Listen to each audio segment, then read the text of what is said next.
Tabe has just released Arc 9 Chapter 24, and this video will be a summary of the chapter. Highly recommend you check out my Arc 9 Chapter 23 summary. Anyways, let's begin. Returned by death, the authority to turn back time at the cost of one's life.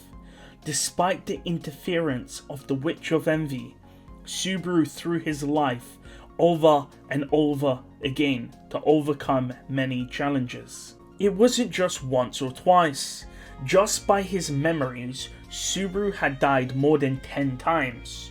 None of those deaths were easy. Not once did he give up on life thinking this is enough. Not once did Subaru ever want to give up on his life. He continued to die over and over. Why? Because he is kind. He did not wish to lose anyone. He did not wish to hate anyone enough so that they would disappear, because Subaru did not believe that anyone deserved to die. So he used return by death over and over again. Killed by beasts, sin archbishops, and his enemies, he died. However, more than enemies, more than the absurdities, the only thing that has killed Subaru is someone else. Someone who continues to be spoiled by Natsuki Subaru's kindness. The scene changes. I don't think you need to dwell on it, Subaru says. Even if you say that, Subaru, I cannot let it go. Petra held onto the reins as they charged forwards. The Subaru next to Petra was not the real Subaru. It was imaginary. And Subaru was transparent and had a youthful look from the days of around a year and a half ago during the sanctuary incident. This was around the time that Petra had become a maid. Petra had grown since then, and so had Subaru, and that's the reason why the imaginary Subaru looked a bit more boyish, albeit he was still cool. Petra keeps her mind on track. This wasn't the first time she imagined Subaru making poses and saying words that she wanted to hear. Those were all practice runs. This time, it would be even more real. Subaru asks if Petra's self-control is good enough, and Petra says not to read her mind. Subaru says that he is in her head after all. The Book of the Dead of Subaru had deeply affected Petra's heart. Ezo Kadna has once said, reading the book will put a heavy burden on the mind. However, what Petra experienced was probably very different to what Ezo had in mind. Returned by death and coming from over the great waterfall. Subaru did a lot, but it was a small fraction of the whole. Surely Subaru had used his power since the incident with the Witch of Envy in the sanctuary. How many more times had he died? His soul being crushed and his body being ripped apart. Petra was emotionally hurt. Her mind was fractured. The one she loved died, but at the same time, he was alive. Now she was seeing an imaginary version of him. Love is blind and love is forever. Petra was blinded by love until this day. She believed she could keep herself in check. Well, that's wishful thinking though. An example would be to drive a car after drinking alcohol. Even if you say that your thinking is fine and your mind is clear, you shouldn't do it. Albeit neither Petra or Subaru had a driving license. Cars, drunk driving, traffic lights. Words spilled into Petra's head. Unfamiliar words, but also familiar. She had to sort out her mind, or else she would wear men's clothing and walk around with a guilty whip. The imaginary Subaru says that he is edgy for using a whip, and wonders why Roswell was forgiven after the sanctuary incident. However, Petra says that Emilia and him decided to forgive Roswell. Petra could never forgive Roswell. However, at this point there was probably someone else that Petra could no longer forgive. The imaginary Subaru then calls Petra's name. Petra was currently riding through the uglier sand dunes. Their target had already fled, riding on the back of Volcanica. To catch up to them would be hard, yet they raced across the desert for hours, trying to escape from the Witch of Envy. The witch from the sealed shrine had erupted to punish Petra for learning about the taboo. The destruction which would consume the world was being held back by a single hero, Reinhard van Astria. His lonely battle barely kept the witch at bay. It was impossible to tell if it was a night or day. It sounded like the end of the world was near. Petra and Subaru did know one thing: if Reinhard fell here, the world would be over. If minimizing the damage was the goal, maybe Petra should have stayed at the watchtower and let the witch silence her. However, the imaginary Subaru said he would rather die if that happened. Petra knew that she had a place in Subaru's heart. However, she was shocked to find out that Subaru would state that he would die in order to save her. They remember that Ao had a plan to stop the witch. Worst case scenario, Ao did not have a plan, and the world would end. However, they had to catch up to Ao and make him spill the secrets he had. Aldebaran had control of Volcanica, yet they were all alive. Maybe Ao did have humanity in him. After all, if he wanted them dead, he could have just killed them. Petra charged forwards. She had to ensure she didn't become Subaru. She loved Subaru, but didn't want to become him or be kind like him or Emilia. A voice appears from behind. Melee appears from the carriage, telling Petra to rest and to swap so she can take the lead. But Petra says that it's fine. Melee says that she has some responsibility, as Flam was the person that carried Garfiel and Ezo to the carriage, and Melee hasn't really done much since the fight with Satella, and Reinhard is causing all of the witch beasts to run away, which means that Melee is not really doing anything. The imaginary Subaru feels a bit uneasy that Melee is there and is an ally. They relied on Flam's divine protection to contact her sister. This divine protection can work with any distance. However, she can only use it twice a day. It recharges based on how much sleep she gets. So she was currently sleeping. She made herself fall asleep by choking herself out. Petra then made a sound, signaling that they had escaped the desert. The imaginary Subaru pet Petra and told Petra he loves her. However, Petra would never hear or feel these words. They had to chase down Aldebaran, and there was a wild card they could use. As they reached Mirula, Petra shouted out aloud, "Clind, I need your help." The scene changes. Felt lived in the slums, but she hated the Zodda bugs. Back in those days, she would hug giant rats to stay warm, but she never really liked the Zodda bugs. They usually appear in dirty areas. However, even in the luxurious mansion, there was one. Felt asks Ye to kill it. However, Ye says that she is a shinobi that has rare skills, and her rings were crafted by Groovy Gumlet. Felt says that she doesn't understand and wants an answer. However, Ye says that she doesn't want to dirty the threads, so she won't kill the Zodabug. They were at a secondary mansion belonging to Priscilla. Felt states that maybe with Priscilla's death, the maids lost motivation. Ye tells Felt to not say that around Aldebaran. Felt says what, would it piss him off? Ye says that it wouldn't make him angry, but it would hurt him, which she couldn't allow. Ye then tenses the wire around Felt's neck. And Felt says, if I die, Owl would get mad. Ye then says, yes, that's true, but she has to push back on Felt, or else she wouldn't be a lovable maid. Only Ye and Felt were at the mansion. Ye was keeping watch on Felt.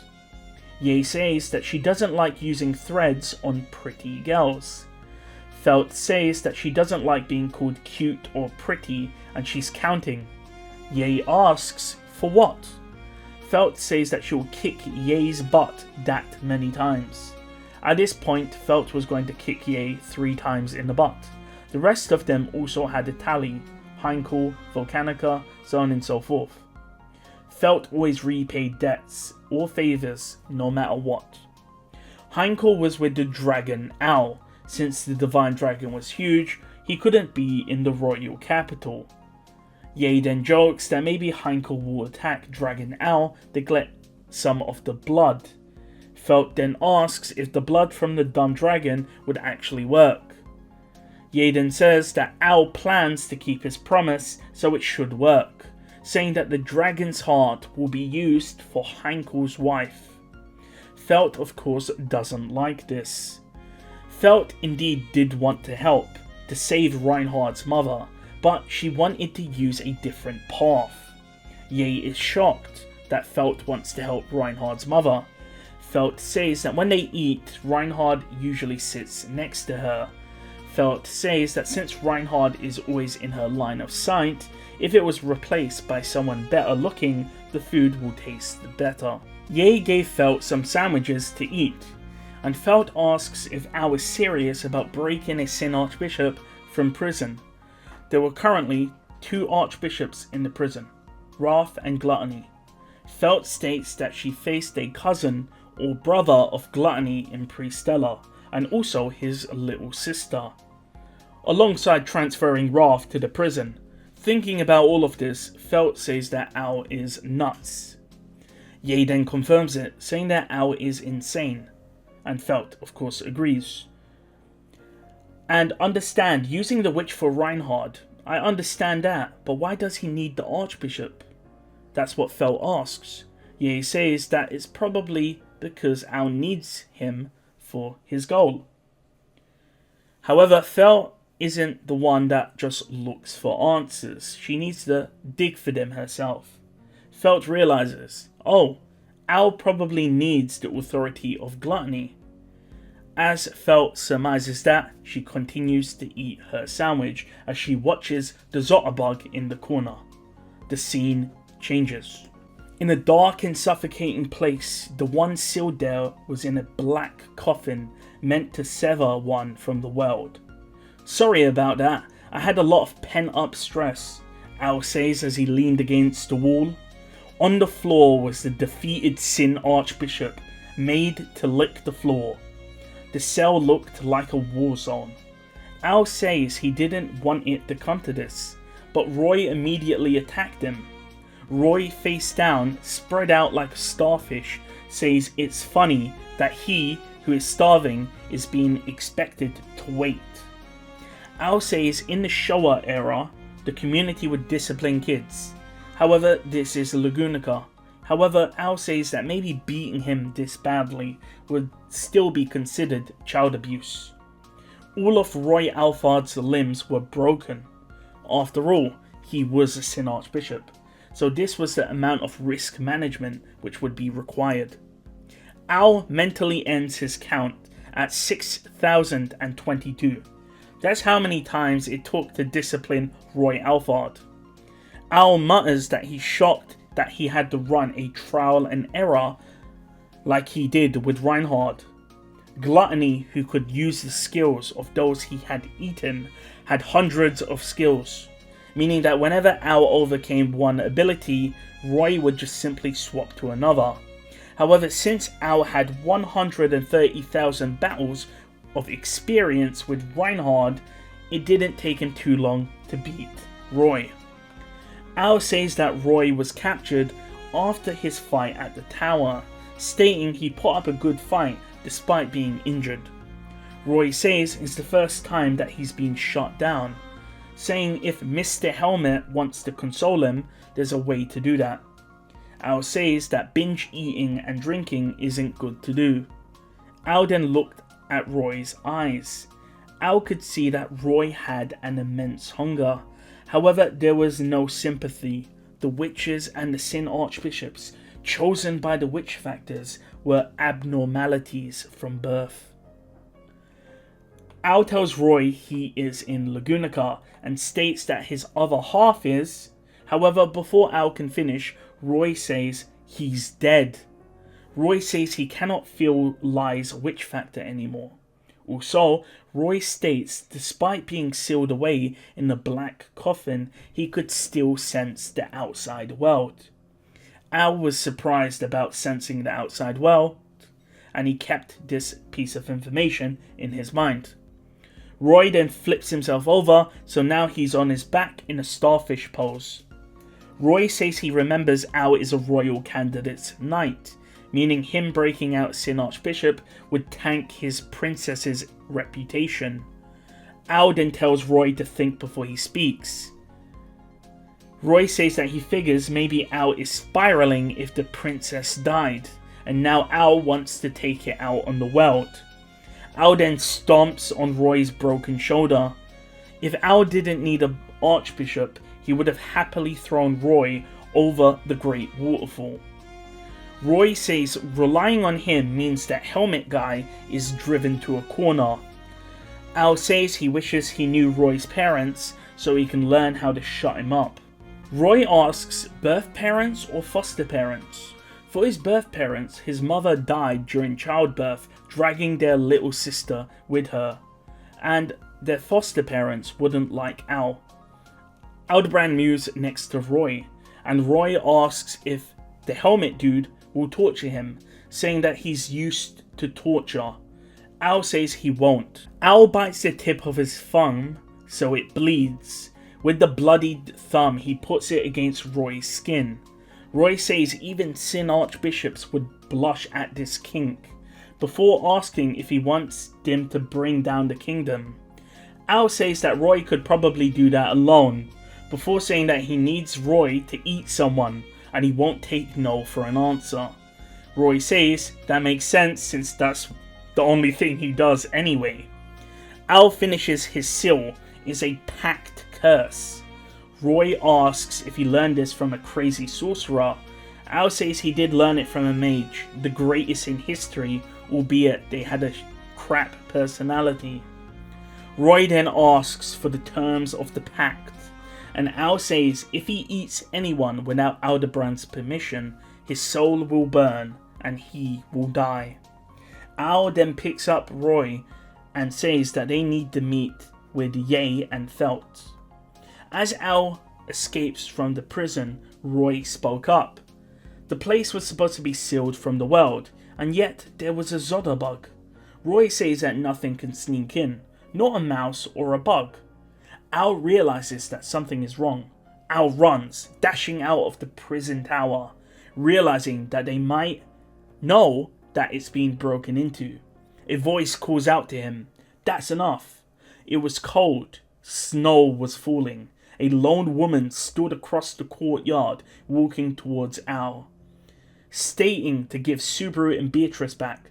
Her eyes, usually kind, was inflamed with pure, unfiltered rage. For a moment, she looked beautiful. It was Emilia, the Witch of Frost. Emilia says she is really, really angry right now, and even if it is Ao, she won't go easy on him. And with that, the chapter ends.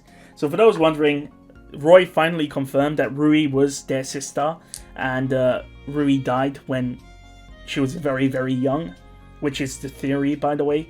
So that's been confirmed. By the way, for those that don't understand about the Zoda bug, it's heavily foreshadowed that is Otto. That it, as you guys know, Otto has a divine protection where he can sort of communicate with insects and animals. So the reason why there's a Zoda bug in the mansion is probably because Otto is controlling them and figuring out what's going on. And yeah, so Otto has his eyes on the battlefield.